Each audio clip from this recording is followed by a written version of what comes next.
Hey everyone, it's Naomi Wolf of Daily Clout, and I'm here at AIER, and I'm completely honored and thrilled to be interviewing or welcoming, I should say, one of my personal heroes, the incredible activist, writer, advocate, Jen Say. As a child, Jen Say led an intense life of dedication, challenge, and competition. And Jen, bear with me while I read your glowing bio, and then we'll just jump right in. She won the U.S. National Gymnastics Championship title in 1986, less than 1 year after having suffered a devastating injury at the 1985 World Championships. As a result, the U.S. Olympic Committee named her Gymnastics Athlete of the Year. Jennifer retired after 8 years on the national team and went on to study at Stanford University. In 2008, she released a memoir, Chalked Up, a New York Times ebook bestseller, detailing her triumphs and struggles within the world of competitive gymnastics. She's published an op-ed in the New York Times, and her writing has appeared in all kinds of outlets. The release of Athlete A, an award-winning documentary on Netflix detailing the abusive culture of cruelty in the sport of gymnastics. Jen added producer to her list of credits. The film won a Critics' Choice Award for Best Sports Documentary and inspired a revolution in the sport under the hashtag Gymnastics Alliance, with athletes around the world coming forward to share their stories of physical, emotional, and sexual abuse in the sport and call for change. And Jen lives with her husband, Daniel, and her 4 children in San Francisco. Welcome, Jen Say. Thank you, Naomi. Thank you. It's really good to be here and good to talk to you. The beauty myth changed my life. I'll just say that. I should say that I reached out to you on Twitter because I saw that you were speaking out about the effect of school restrictions, distance learning, I'm going to say lockdowns, not to put words in your mouth, on children.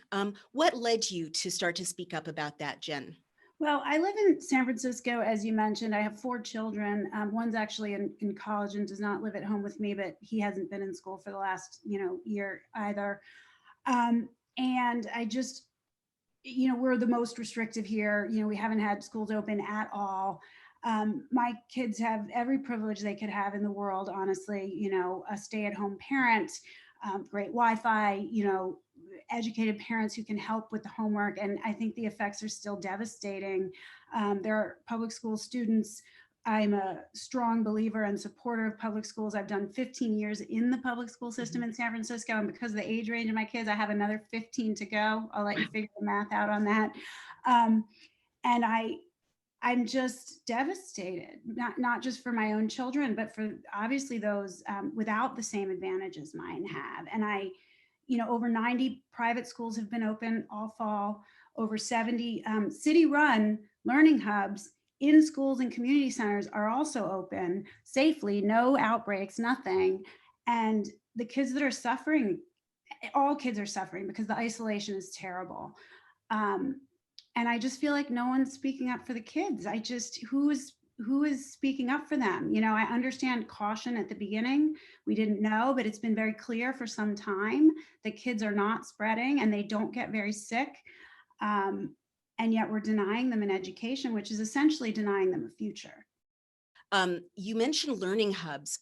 Are all kids allowed to go to learning hubs? What's a learning hub? So the learning hubs are for those kids who are most in need. So homeless children, foster children, kids who don't have strong Wi-Fi, very young children potentially whose parents are hourly wage workers and can't be at home with them. And so and they're not teaching the kids in these learning hubs. There's adult supervision. So we are sending hourly wage workers into these public buildings to ensure the kids, can work the Wi-Fi and that kind of thing, but they're not being taught and they're not interacting with their classmates.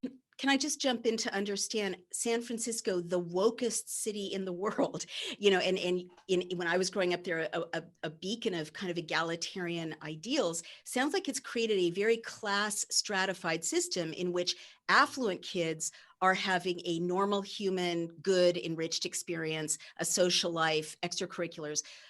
Low-income kids or kids who are at risk have access at least to some kind of community, some kind of adult oversight, some kind of friendship networks.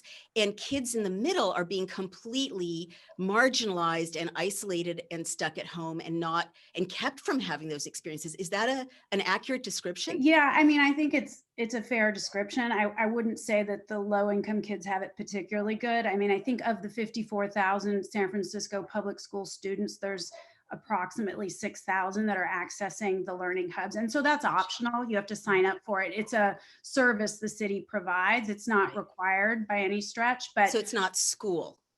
it is not school. Wow. It's a Wow. place they can go to have Wi-Fi and some adult supervision, because there are very young children whose parents may be, hourly wage workers that cannot, be home to help supervise. So Uh, basically all the kids are suffering except the very wealthy, the children of the very wealthy in San I Francisco. mean, and I would say, the wealthy who have chosen to send their kids to private, and not every single private school is open, and it's not a full-time schedule. But I'll tell you, on one of my daily walks, a couple weeks ago, I walked into a neighborhood that wasn't mine, which you probably know well, in the Marina, where there's a whole row of privates, and I wasn't really thinking about it, but I saw all these kids. It was around 3:30 coming out, talking to each other. Yes, they had masks on, and I was so happy. I mean, I almost cried. I was so happy.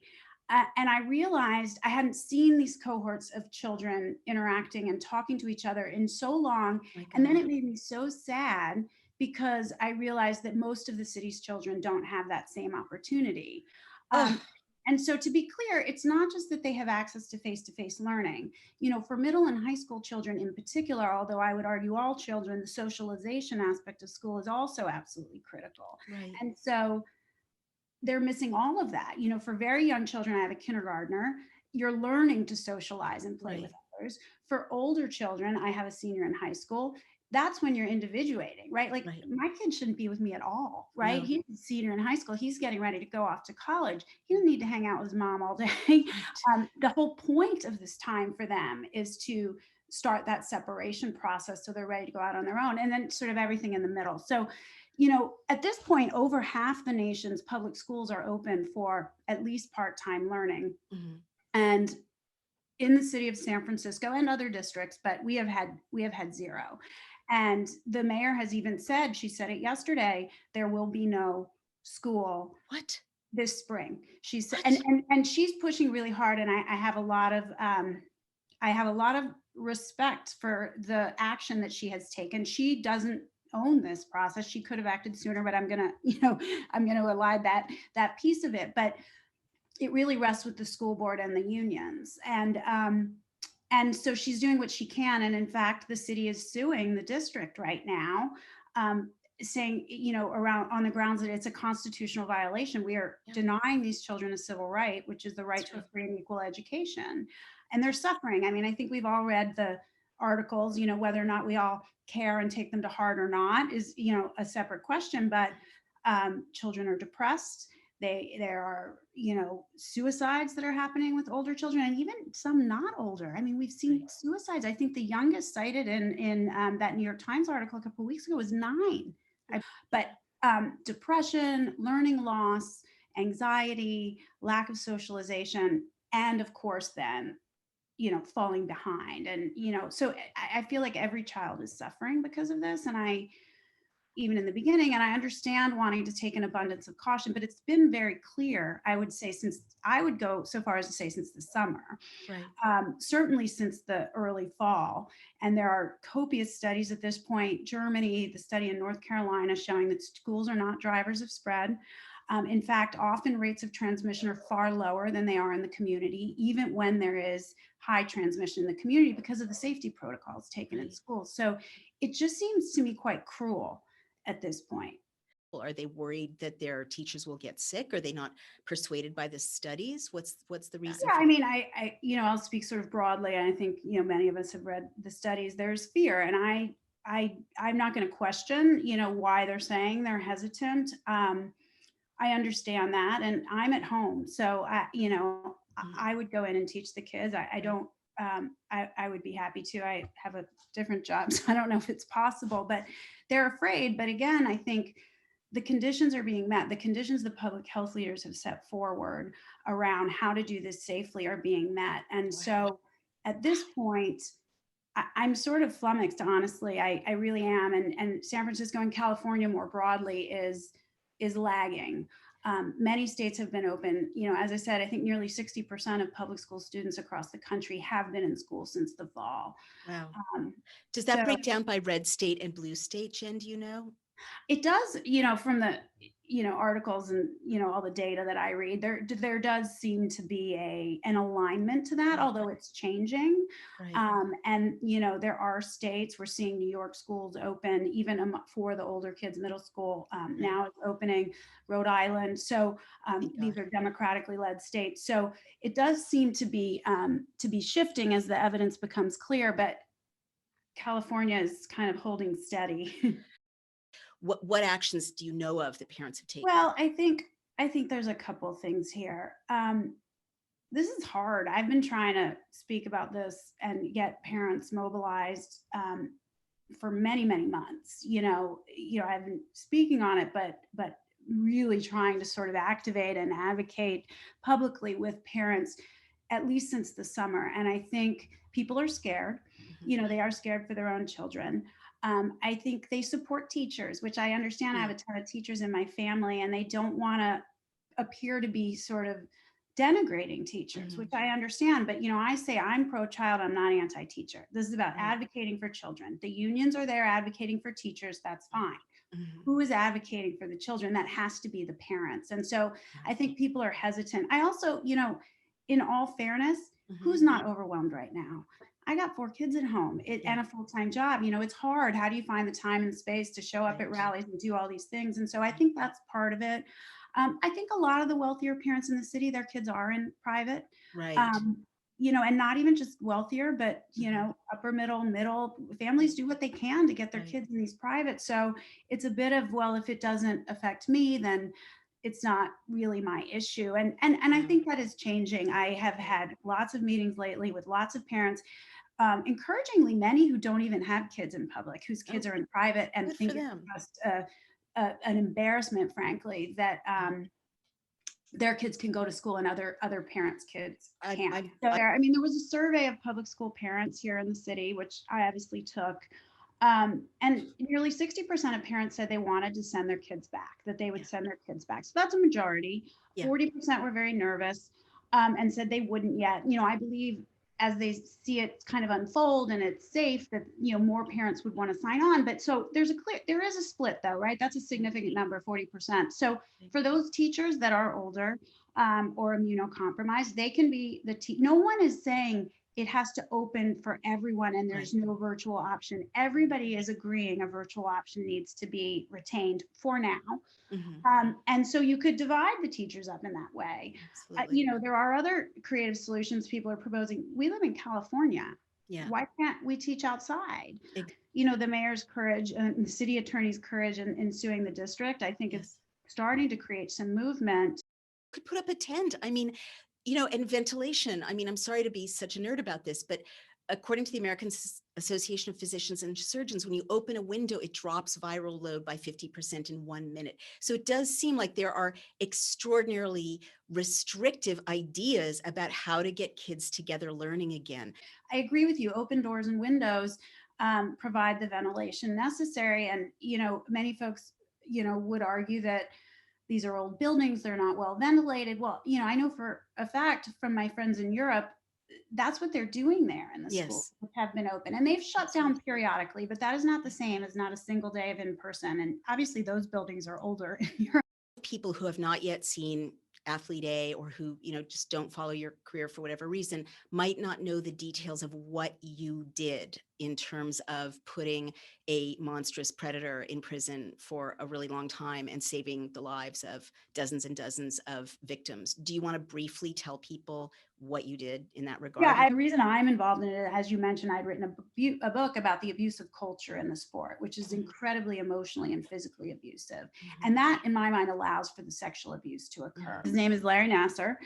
He worked for USA Gymnastics as well as Michigan State University for, I think, nearly 30 years, nearly 3 decades. The first reports of his abuse were in 1997, but it took until 2018 for anyone to sort of take him seriously and put him away. Over 500 accusers. Despite the fact that there were hundreds, there were 7 women that put him away that he Right. pled guilty to. And But I am an advocate for these women. I know what it's like in the sport. I stood by them the entire time. I advised their lawyer, their civil attorney. And so I became very involved in the case and with the young women and their lives. And that's how I came to make Athlete A. right, They're not being held hostage. They're just missing a year. They're just missing 2 weeks or 6 months or 1 year or 18 months or like how long is okay, right? right. But they're not permitted to see their friends. I mean, my young children, children are literally by law not allowed to see their friends and play with them, young children here, even There's a outside. law in San Francisco that Well, says you young can't children. gather. The tier system is very complicated, so I don't want to get into it. But you can't gather with families or be within 6 feet of families Oh outside my of God. your household. And Oh my. I think we can say kids are resilient. Kids are resilient. I will tell you from my own experience. What I experienced in the sport, which was intense physical and emotional cruelty. I'm 51. I'm about to turn 52. I still feel, and I'm a thoughtful, introspective person that has done a lot of work and gone to therapy a lot. I still feel the repercussions of Right. that. And I still learn new things about that, how that affects me and myself every day. A very specific example, and this is where your book actually comes in. We were very restricted in how we ate. We were body shamed and called terrible names. We were told, lose 5 pounds by tomorrow. I don't care how you do it. Well, Jesus. guess what? We were weighed, and our weight was publicly announced on the loudspeaker Oh twice my a God. day. Oh my God. And I thought in my mind, this is what's required while I do the sport. When I walk out the door and I go to college, I'll be fine. Yeah. Not so much. It doesn't really work that way. You internalize those all of that stuff about yourself, right? And there's a lot of self-hatred and, hatred of your own body and in all of it. And it takes a really long time to get past the emotional abuse as well is almost more painful. Mhm. I mean, that is emotional abuse, but I mean, you're worthless, you're nothing, you can't do anything if you don't have me. I mean, how does a young woman go into the world with any sort of sense of her own bearings and belief in her own perception? Because all of these things are said to a child. Um, and she doesn't believe in her own perception of the world anymore, right? I say this in the film. You think you're hungry, you're told you're a fat pig. Right. You think you're working really hard and you're told you're a lazy piece of garbage. So Right. you're completely disoriented, right? It's like an abusive mother who hits a child and says, if you weren't so bad, I wouldn't have to hit you. So you think Absolutely. everything is your fault. Right. And so I say all of this with probably too much detail to say, of course you carry those things into your life with you. Mhm. Yeah. And so what are we saying to children right now? You're not worth an education. You don't rank high enough in this culture Mhm. to warrant us prioritizing you. Mhm. Your needs don't matter. Just be resilient. Your normal need to play and socialize, that doesn't matter. How do we think this isn't, besides the effects of just that thing itself, Right. what we're saying to children, how do we think that's not going to, I mean, how are they not going to hate us? I don't really understand it.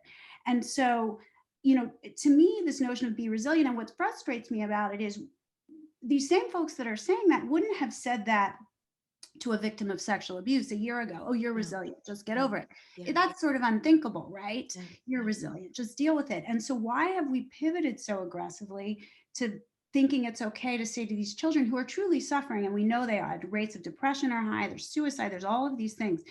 How can I say to a child, mine or someone else's, well, just deal with it? Yeah. It's not right, especially in light of everything we know, which you reiterated about um, the fact that we can do this safely. Extraordinary. I you're saying there is a law against bringing your 4-year-old on a play date. You can't go within 6 feet of another family in San Francisco. Did I hear you correctly? Yes. At the current tier we're in, I can't memorize the tiers, Naomi. So they change all the time. But yes, when you're outside, you can't. Yes, your So child. your Well, 4-year-old the can't rule. go To to be a clear, playground and play with another child or no. have a To be play date. clear, playgrounds were closed until September, which I think was also quite cruel. And try having a 6-year-old and a 4-year-old in the Oh, city with no yard. oh God. Yeah. It's really, you're handicapped. So eventually, through parent pressure and some amazing doctors in the city who have advocated for more of a harm reduction strategy, folks like Monica Gandhi, I think the pressure and the rational voices, the public health officials open the playground. Yes, technically, the law is children can't get within 6 feet. Can you invite your kids' friends over to your house for play dates?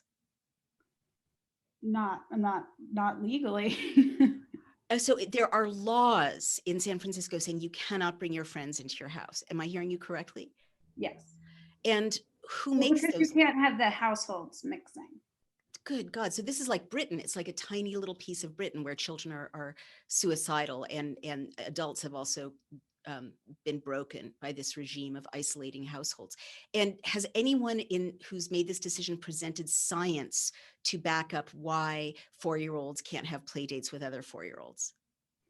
Well, it's certainly cited, and so, you know, it's there's, I would say, not sufficient. I guess I'll just Gotcha. leave it at that. So it's illegal. So there's a state of emergency in San Francisco. Is Yes, that how? Okay, gotcha. So they yes, can there issue all has, these mandates without any kind of due process of law. yes, since March it's been a Oh state. my.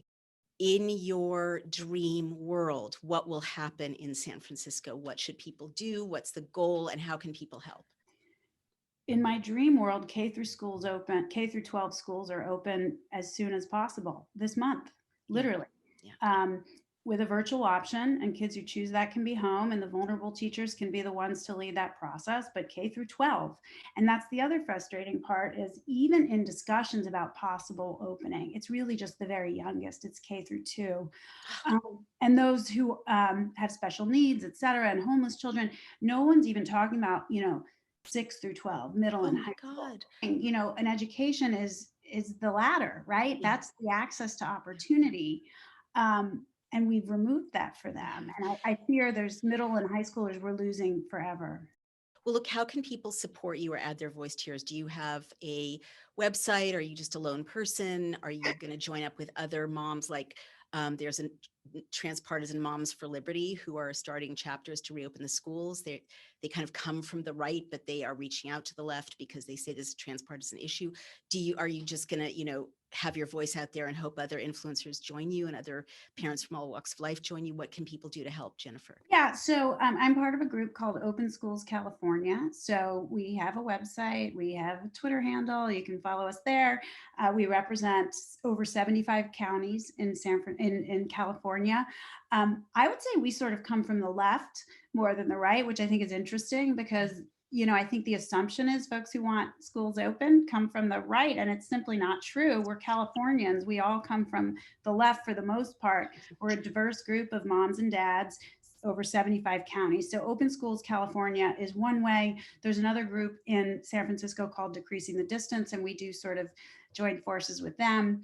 That's the best way. And then my own personal Twitter, which is where I try to keep people informed, which is just my name, Jennifer Say, and that's how you found me. And we're working with the city to make Mhm. parent voices heard. And there's a lot of doctors that have joined us. A lot of notable pediatricians from UCSF have joined us as well. Well, Jennifer, thank you so much for your advocacy, your generosity with your time.